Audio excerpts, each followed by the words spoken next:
Hola, ¿qué tal? Me da un gusto estar con ustedes, aunque sea a la distancia.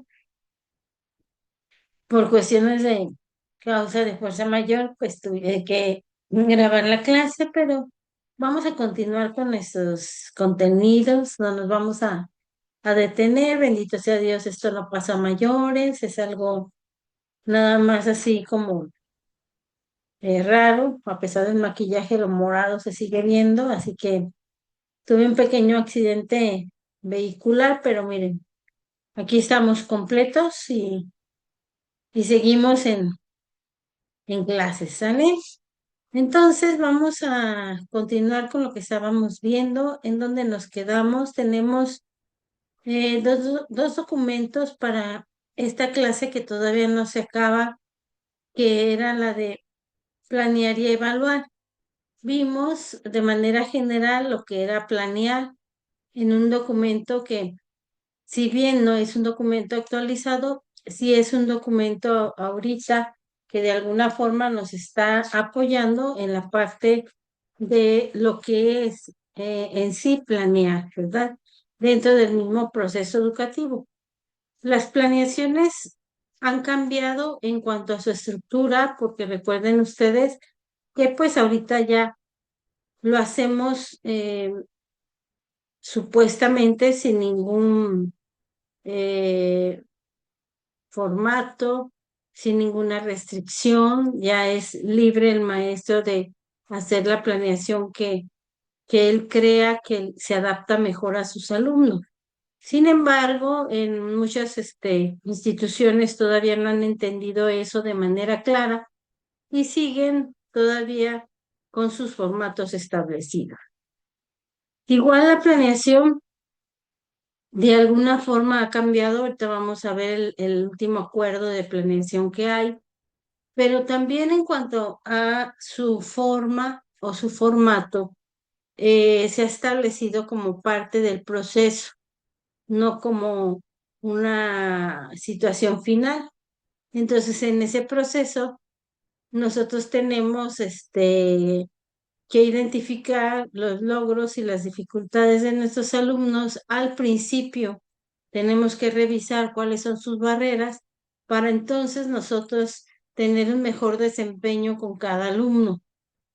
Se nos ha dicho y hemos estado abrumados todos los docentes con el hecho de que tenemos que evaluar al alumno según sus necesidades y capacidades. Algunos docentes son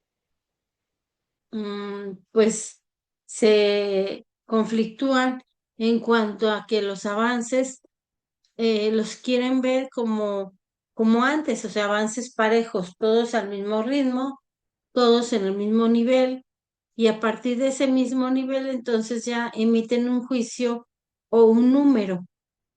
Eh, el mismo nivel o todos parejos ha cambiado porque precisamente las barreras de aprendizaje se han puesto en el plano didáctico. ¿Qué es esto? O sea, anteriormente era una condición de nada más tener al alumno por tenerlo en un grado y probablemente estuviera repitiendo varios grados porque el alumno no iba a alcanzar al ritmo los aprendizajes. Entonces, la forma de evaluar era la misma para todos. Lógico, ese alumno iba a estar rezagado. Entonces, ahora, evitando los rezagos, es como el proceso de evaluación ahora se tiene que hacer de una manera diferente. Se tiene que revisar los logros individuales. El maestro les decía, se abruma porque en los logros individuales, pues si tenemos 30, 40, 48 alumnos, pues es difícil de repente estarnos enfocando en los logros de las personas o de las personitas que tienen alguna barrera de aprendizaje. Sin embargo, yo siempre les he comentado que de todos los alumnos que tenemos, los que presentan barreras de aprendizaje no son muchos. Cuando muchos en una aula, cuando muchos son 10. Entonces, nosotros tenemos que enfocarnos como docentes a esos 10 y no a esos 30 que en su momento solos van avanzando, que no necesitan de nuestro apoyo casi en ningún momento porque ellos inmediatamente entienden lo que van a hacer y lo hacen muy bien. Algunos otros lo hacen muy bien, pero un poco más lento, sin embargo, lo saben hacer. Pero los que tienen un poquito más de dificultad son los que definitivamente nos tienen a nosotros para subsanar esas situaciones, como les comentaba, de barrera de aprendizaje. Entonces, son los que nosotros en su momento, a la hora de evaluar, lo tenemos que hacer de manera diferenciada y no en un mismo estándar en el que todos los alumnos aprenden sin necesidad de que nosotros estemos a un lado. Por eso dice que es un proceso que permite a docentes y estudiantes hacer conciencia de los avances de aprendizaje de cada alumno. Si nosotros tenemos 3, 4, 5 alumnos con barrera de aprendizaje de diferentes formas, social, psicológica, emocional, es entonces cuando nosotros tenemos que implementar situaciones diferenciadas. Y es entonces cuando nosotros tenemos que aplaudir los logros de nuestro alumno independientemente de sus barreras. Entonces, se trata de, en estas generaciones, de que nuestro alumno no se quede a repetir en ningún grado. ¿Por qué que no se quede a repetir en ningún grado? Porque nuestro alumno puede adquirir cierta madurez en algún momento que lo ayude a entender y entonces pueda seguir adelante y nosotros si lo atoramos, él va a pensar que nunca va a seguir de lo mismo. O sea, es una manera de que nosotros le pongamos una barrera, así se ve desde la UNESCO.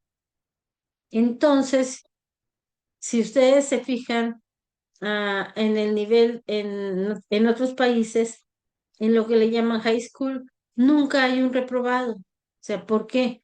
Porque el alumno tiene que avanzar conforme su edad y conforme su edad tiene que estar en ese proceso. Entonces, para estas evaluaciones, nosotros primero tenemos que reconocer la primera evaluación que es la diagnóstica, la que nos va a permitir a nosotros identificar con qué clase de alumnos estamos trabajando. Y en todos los sentidos. Con alumnos, por ejemplo, primero podemos ver el test de Gardner, donde nos dice que algunos son auditivos, otros son kinestésicos, otros son musicales, otros son visuales, etcétera, etcétera. Pero también hay otros test que nos permiten trabajar con alumnos que son pragmáticos, que son más teóricos, que valoran más las actividades. O sea, hay muchísimas formas de enterarnos nosotros que mi alumno aprende de diferentes maneras. Por eso es el diagnóstico, para ver qué tiene o en qué condiciones está mi alumno. Y el diagnóstico socioeconómico que debemos de hacer nos va a impactar sobre todo en lo que nosotros pedimos o hacemos durante el transcurso de las clases. Si nosotros, por ejemplo, pedimos al alumno una maqueta, porque estamos haciendo a lo mejor algún proyecto y al final del proyecto se tiene que hacer una maqueta de un prototipo y tenemos alumnos que nos llevan prototipos excelentes.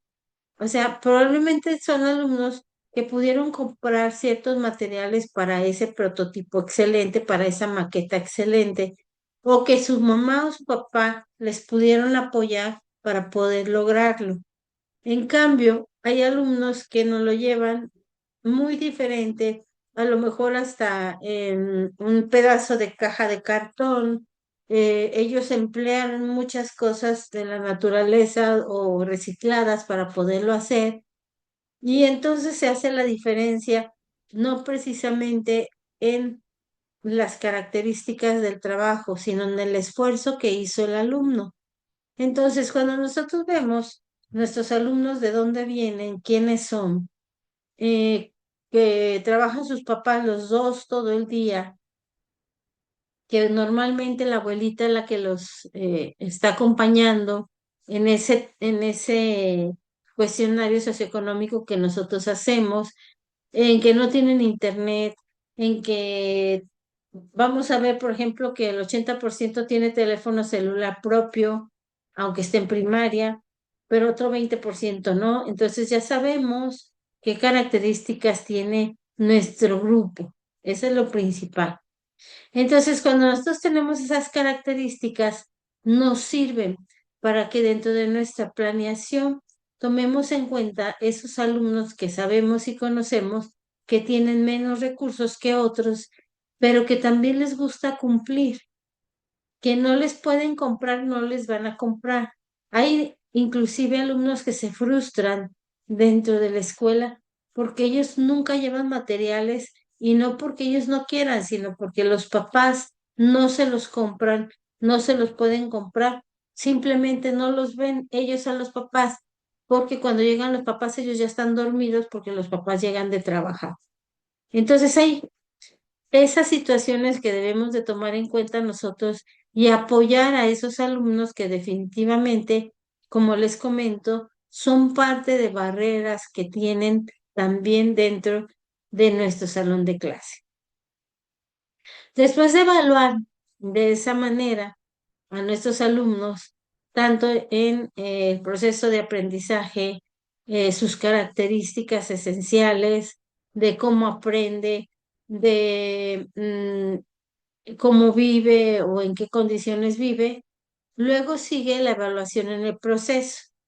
Y hay evaluaciones en el proceso muy estrictas por partes de nosotros, el que sí participa o el que no participa. Pero tú no sabes que a lo mejor está observando y está aprendiendo y no necesariamente está participando.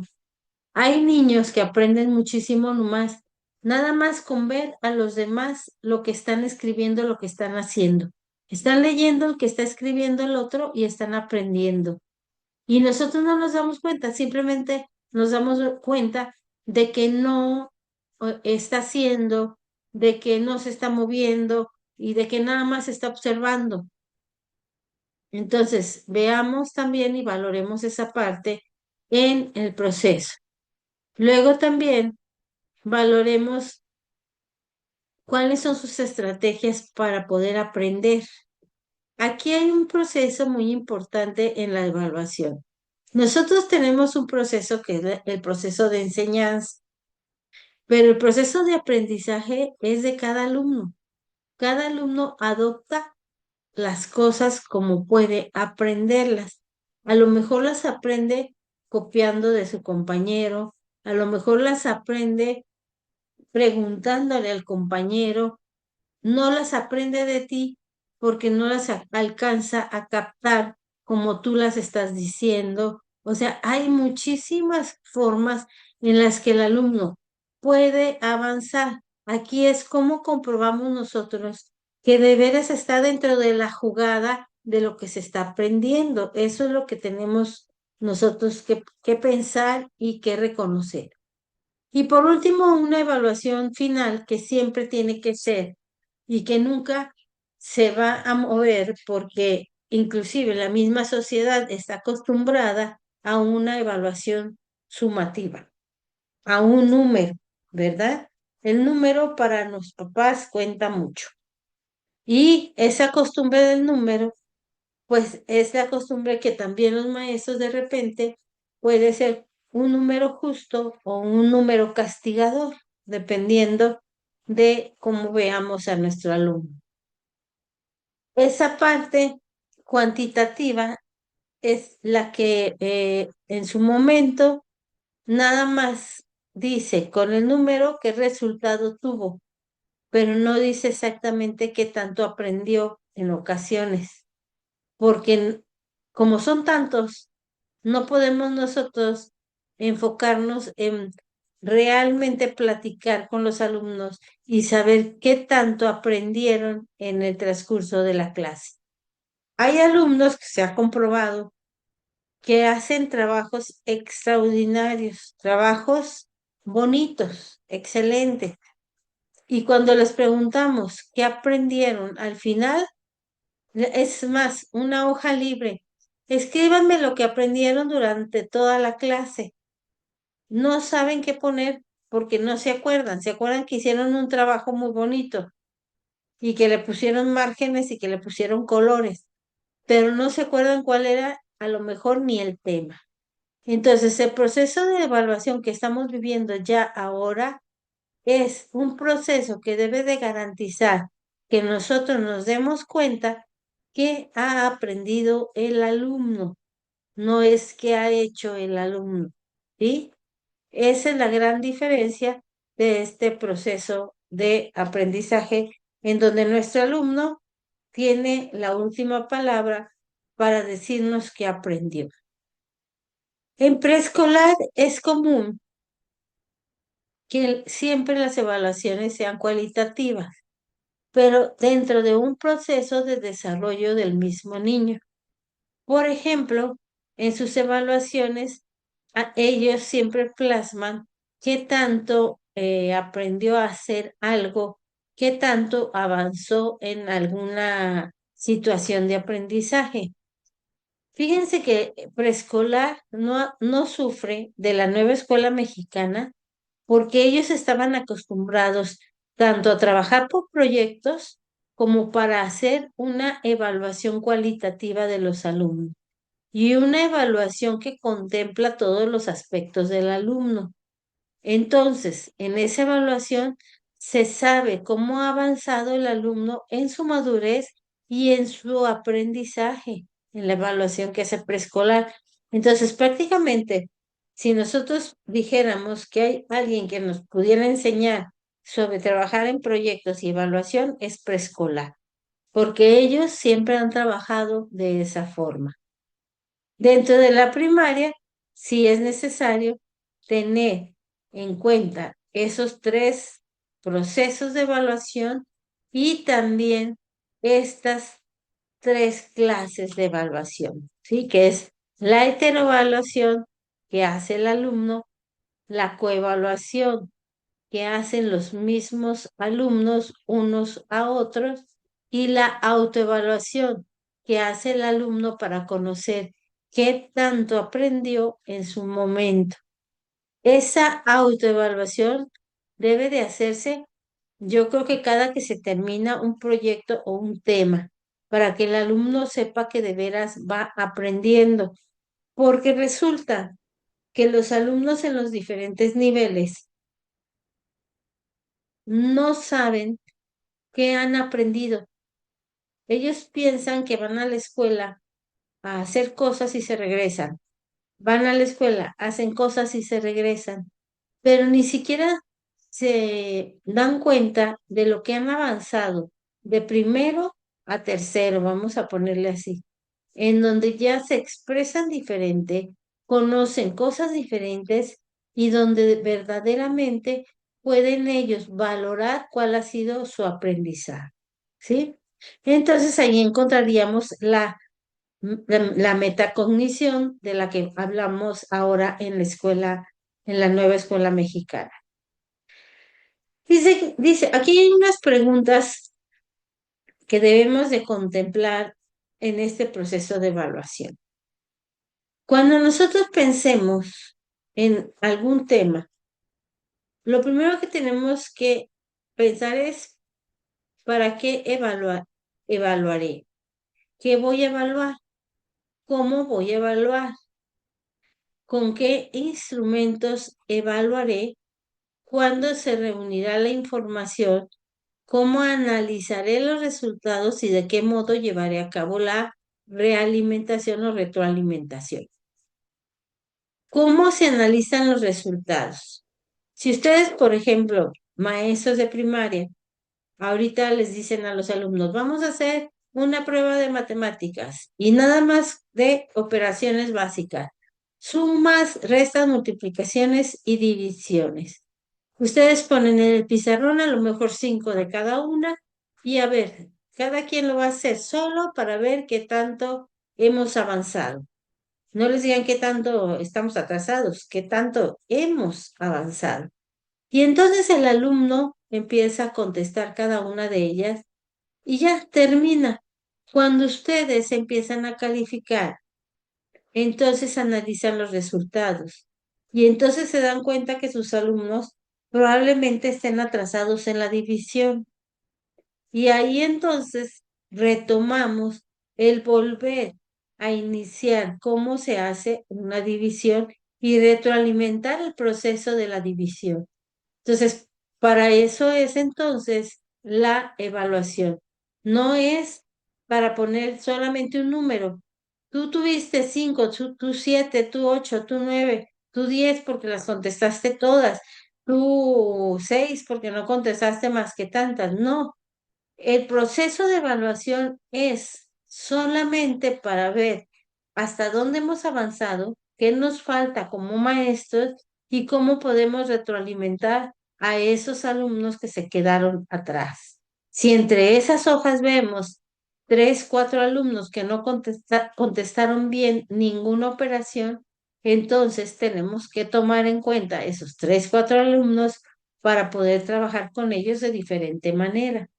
Esa es la retroalimentación real. Entonces, en esta parte de la evaluación, nosotros tenemos que valorar cuáles son las ventajas precisamente de que esté dentro de nuestra planeación, pero no solamente para conseguir un número, sino para que también nuestros alumnos y nosotros nos demos cuenta de las dificultades, de los logros que han tenido, nos demos cuenta que retroalimentar y de los ajustes que debemos hacer en nuestra planeación, porque para eso es precisamente una evaluación constante. Entonces, la importancia precisamente de esa información es atender las dificultades que tenemos con algunos alumnos, con los aprendizajes de algunos alumnos, potenciar las fortalezas de los alumnos. O sea, si la mayoría ya lo entendió, entonces la mayoría nos va a ayudar también para que los demás lo entiendan. Y ahí empezamos con un trabajo entre pares. Para eso es entonces mejorar cada día la calidad de la práctica pedagógica. Yo siempre les he dicho que el mejor maestro es el que ya se va a jubilar porque todo lo vas entendiendo, todo lo vas aprendiendo, ciclo escolar tras ciclo escolar. Y entonces ya te haces todo un maestro de maestros, pero ya cuando te vas a jubilar, ¿verdad? ¿Por qué? Porque ya aprendiste mucho de todo lo que pasó en el transcurso de los años. Y entonces la evaluación debe de ayudar a los alumnos a conocer su manera de aprender. Tú no estás aprendiendo de esa manera, entonces, ¿cómo tengo que ayudarte para que tú aprendas? O sea, tú no lo alcanzaste a captar, no lo alcanzaste a entender. Entonces, tú, maestro, debes de pensar cómo debo hacer para que ese alumno sí alcance a aprender lo que tiene que aprender. Y si ese alumno tiene alguna barrera, entonces, entre esas barreras, cómo debe de aumentar su capacidad de aprendizaje. Su capacidad de aprendizaje puede ser menor a todos los demás, pero con un indicio de aumento ya tiene él una mejor calificación, ¿sí? Ese es el secreto de los alumnos que tenemos con alguna barrera de aprendizaje muy establecida como un TDAH o un aprendizaje, ¿cómo se llama? Un lento aprendizaje o un IQ muy bajo, o un Asperger, o sea, cualquier situación que sufra el alumno, nosotros con un indicio de que él avanzó, con eso lo podemos evaluar. Entonces, el inicio de la evaluación debe de ser, primero, identificar los conocimientos previos de nuestros alumnos. Esto no va a cambiar ni en la escuela, en la escuela, en la nueva escuela mexicana. Primero debemos de partir de lo que el alumno sí sabe y cómo lo sabe, porque a veces lo sabe erróneamente. Entonces tenemos que modificar esa parte. Luego, identificar los conocimientos previos erróneos, que es lo que les decía, y obtener algunos referentes y sobre todo algunas partes de su contexto para diseñar las actividades que lo apoyarán para un nuevo proceso de desarrollo. ¿Sí? Ya entrando al proceso de desarrollo de aprendizaje, observamos si ese alumno presenta alguna dificultad. Si hay alguna dificultad, le podemos cambiar la actividad parecida, pero que sea más fácil, ¿sí? ¿Por qué? Porque tiene alguna barrera. Y en ese momento estamos haciendo ajustes, porque debemos de hacer ajustes continuamente para que mi alumno no se vaya rezagando. Y en el cierre, pues valorar muchísimo los logros de aprendizaje, no los que sacaron 10. Los que sacaron 10, esos ya tienen 10 desde que empezaron hasta que terminaron. No, valorar los logros de aquellos que han tenido dificultades de aprendizaje, pero que de alguna forma han demostrado que sí siguen adelante como ellos pueden, ¿sí? Entonces, esa es parte de lo que sería la auténtica evaluación. Para eso, entonces, tenemos que ver como situaciones de aprendizaje tradicionales o auténticas, que son las que tenemos que nosotros ahorita implementar para que de manera general nuestros alumnos puedan avanzar. En la parte de una escuela tradicional, un aprendizaje superficial sería cualquier aprendizaje que se diera y que no supieran los alumnos ni para qué es ni en dónde les va a servir, ¿sí? También en la parte tradicional, las situaciones artificiales, o sea, aquellas problemáticas que implementamos que están lejos de su contexto, son las que no les han servido. Sin embargo, las situaciones reales son las que sí han impactado para cualquier situación de aprendizaje. Luego, en esas situaciones tradicionales, se enseña y evalúa con base en ejercicios de memoria y repetición, a veces ni siquiera de memoria ni repetición. Seguimos evaluando con lo que hace el alumno. Si el alumno hizo el resumen, tiene 10 y entonces en la lista le ponemos 10. Si el alumno hizo y contestó las preguntas que dejamos, tiene 10 y entonces plasmamos el 10. El alumno que no alcanzó a hacerlo, el alumno que no lo hizo, el alumno que no estuvo, ese no tiene calificación. Y al final los maestros dicen, es que no tengo con qué evaluarlo porque nunca tuvo calificación en las actividades. Y entonces hay todavía maestros que se atreven a decir, pídele el cuaderno a tu compañero y pasa todas las actividades y te lo califico. Imagínense todas las actividades que hicieron o que le faltaron. Entonces, el maestro va a calificar solo con las actividades, sin saber en realidad qué se aprendió o qué no se aprendió.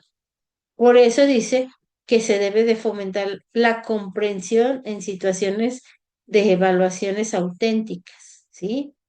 Y también lo cualitativo y lo formativo. Entonces, evaluar por evaluar, porque son muchos alumnos, evaluar con actividades sigue siendo una evaluación tradicional que no nos está llevando a ningún aprendizaje. Cuando hay alumnos que no hacen nada y yo lo siento y le digo, bueno, tú platícame nada más de lo que alcanzaste a aprender en esta clase y me dice dos, tres o cuatro cosas, ya tiene una evaluación, ¿sí? ¿Por qué ya tiene una evaluación? Porque el alumno cuando menos puso atención o captó lo que estábamos aprendiendo, ¿sí? Para eso es importante que a nuestros alumnos siempre les pongamos por anticipado qué es lo que va a aprender en esta ocasión, o sea, en esta clase. ¿Qué vamos a aprender en esta clase? Y hasta la podemos escribir, la podemos dejar para que el alumno la tenga presente. Y a lo mejor el alumno no hizo nada, pero el alumno aprendió con ver y escuchar, ¿sí? De ahí entonces que nosotros debemos de evaluar situaciones auténticas, situaciones palpables y no necesariamente solamente lo que hizo nuestro alumno de una manera bonita, con coloritos y que entonces pudo hacer, pudo copiarlo o lo transcribió tal cual, pero lo hizo perfecto y entonces tiene 10. Tenemos que quitarnos entonces esos paradigmas evaluativos donde no nos damos cuenta en realidad sobre los aprendizajes de nuestros alumnos. Para eso entonces, dice, aprovechemos la evaluación para ajustar nuestras planificaciones. Cuando nosotros evaluamos, vamos a suponer que ahorita un maestro hace un examen y cuando haga el examen y entonces todos reprobaron una pregunta, una actividad o una acción. Ahí es donde tiene que ajustar su nueva planeación para volver a retomar eso que hace falta y que les va a hacer falta para la siguiente lección o para la siguiente clase o para el siguiente objetivo. Eso se llama ajustar nuestra planeación por por la evaluación, o sea, aprovechando la evaluación, ¿sí? ¿Por qué? Porque mi alumno me comprobó que no lo entendió. Y no hay necesidad de hacer exámenes gigantes. Con dos o tres preguntas nos podemos dar cuenta nosotros si nuestro alumno de veras entendió lo que nosotros queríamos que entendiera. ¿Ok? Bueno, en este esquema donde tenemos la evaluación formativa, entonces nos dice que hay que valorar los aspectos cualitativos de ese proceso de enseñanza-aprendizaje.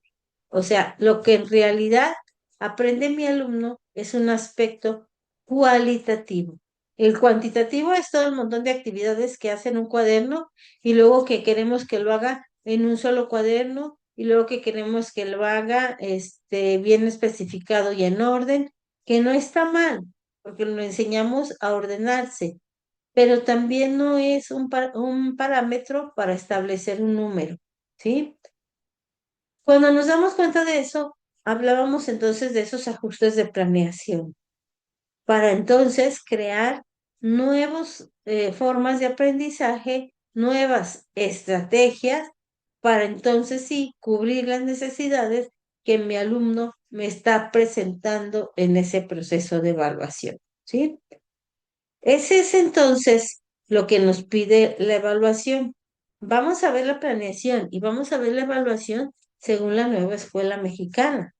Pero esto es, van a ver que es casi lo mismo a fin de cuentas, porque la evaluación en realidad no ha cambiado mucho desde que se nos pidió en el 2011 que sea una evaluación en donde se compruebe que los alumnos han aprendido y que aquellos alumnos que tengan dificultades de aprendizaje sean los más apoyados y se haga una evaluación diferenciada, ¿sí?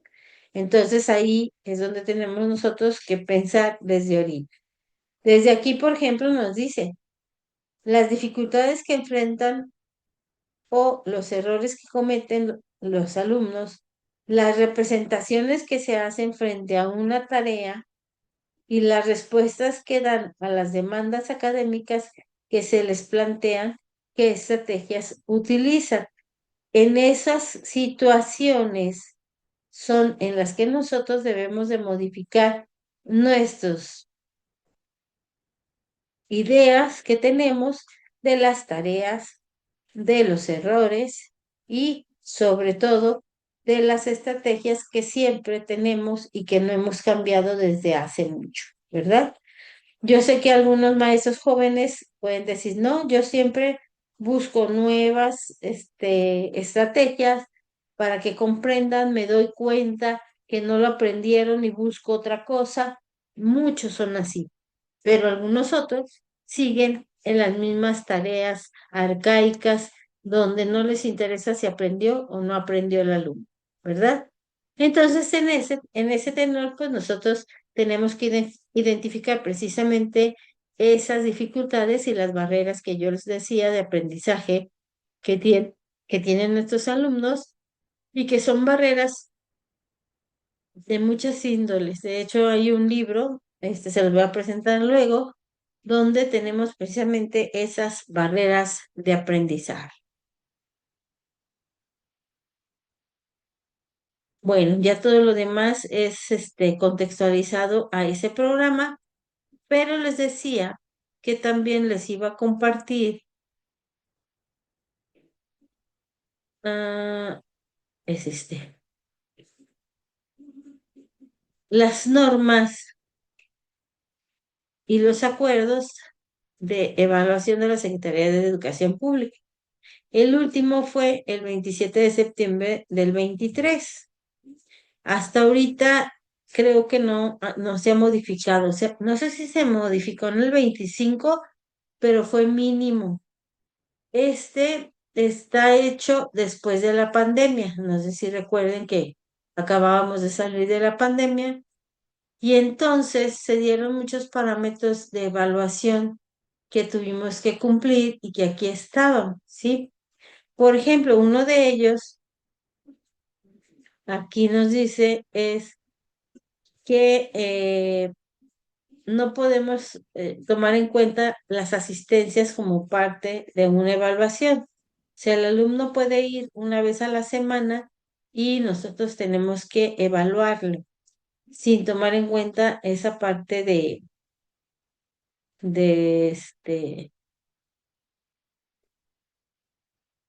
déjelo ver chiquito, esa parte de asistencias, ¿no?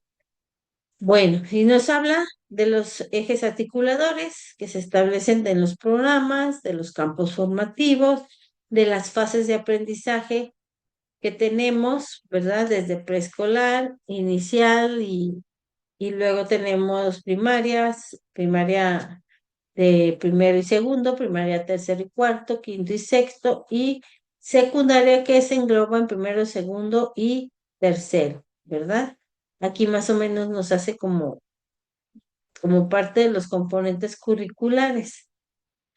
Nos habla también que en esta parte,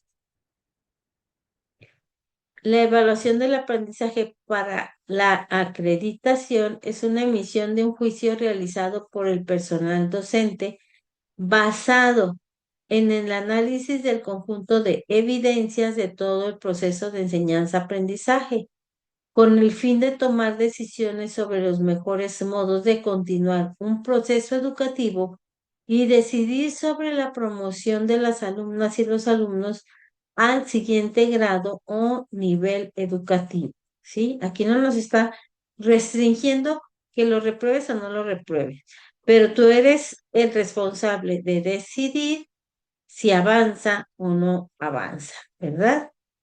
Luego nos dice, personal docente se le llama al profesional en la educación de preescolar, primaria y secundaria que asume ante el Estado y la sociedad la corresponsabilidad del aprendizaje de los alumnos y alumnos en la escuela, considerando sus capacidades, circunstancias, necesidades, estilos y ritmos de aprendizaje, y en consecuencia contribuye al proceso de enseñanza-aprendizaje como promotor, coordinador, guía, facilitador, investigador y agente directo del proceso educativo.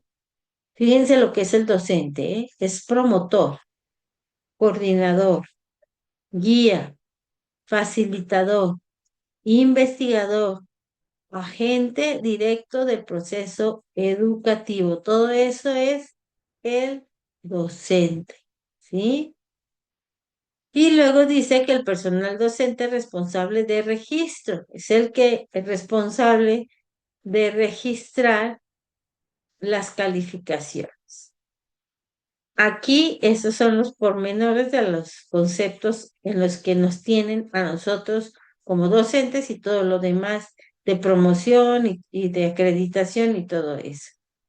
Luego, los referentes de evaluación del aprendizaje para la acreditación conforme el plan de estudios y los programas de estudio son los fundamentos de las propuestas curriculares. El perfil de egreso de las alumnas y los alumnos de preescolar, primaria y secundaria y los contenidos determinados en los campos formativos de las fases y grados de dichos niveles educativos. Fíjense cuáles son los referentes para la evaluación. Los referentes no son los PDA, los referentes son los contenidos. Si ustedes ven el contenido y el contenido dice, aprenderá sobre las multiculturalidad que existe en nuestro país y las diferentes lenguas. Si el alumno, sin que haya ido a clases, él sabe que existen diferentes lenguas en nuestro país y que existen diferentes razas, el alumno pasa porque él está cumpliendo con el campo formativo, con el contenido que hay en el campo formativo que está allí. Entonces, si hiciéramos un examen de evaluación, vamos a decir, de terminando preescolar, terminando primaria, terminando secundaria, sería un examen meramente de los contenidos para ver si alcanzó el perfil de egreso, ¿sí? No de lo que tú diste en la materia, no. Es de los contenidos que hay en cada materia para ver si alcanzó el perfil de egreso. Y entonces tomar en cuenta también el perfil de egreso, ¿ok? Entonces aquí nos está diciendo, no vas a evaluar lo que hizo, vas a evaluar si alcanzó el contenido del perfil el contenido y el perfil de egreso, ¿ok? Bueno, también aquí nos habla de las disciplinas que hay en cada campo formativo, según la secundaria, los periodos de evaluación, primero, segundo y tercero, que son los trimestres que tenemos ahorita, inclusive las fechas en las que deben de ser los trimestres, esas ya están establecidas aquí, que es en noviembre, en marzo y el último cuando se termina el calendario escolar. Luego, según los niveles y las fases, también los resultados de evaluación se expresan mediante en preescolar, observaciones. En primaria y secundaria, siempre son con números, ¿verdad? Y su calificación es del 5 al 10. Eso es lo importante. Y criterios de acreditación con base en lo establecido en la columna de antecedentes del alumno será acreditado cuando obtenga un promedio de 6. Ya teniendo 6, pues ya la libró y ya es acreditado. Entonces, en este acuerdo nos marcan a nosotros todos lo que nosotros debemos hacer cuando evaluemos a nuestro alumno, ¿sí? Y cómo debemos evaluarlo. Inclusive, no sé si aquí esté también, pero hay un espacio donde dice que si el padre de familia ah, quiere llevárselo a distancia, el maestro tiene que implementar una estrategia para que el alumno aprenda. Déjenme ver dónde está. Mm, mm, mm.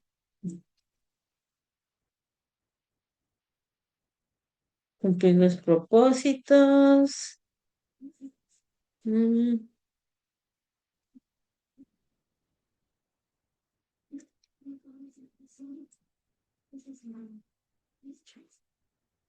no, aquí no está, pero luego se los presento. Bueno, total, este es el acuerdo de la Secretaría de Educación Pública sobre evaluación de los aprendizajes, por eso dice normas generales para la evaluación del aprendizaje, acreditación, promoción, regularización y certificación de los alumnos y alumnos en educación preescolar, primaria y secundaria.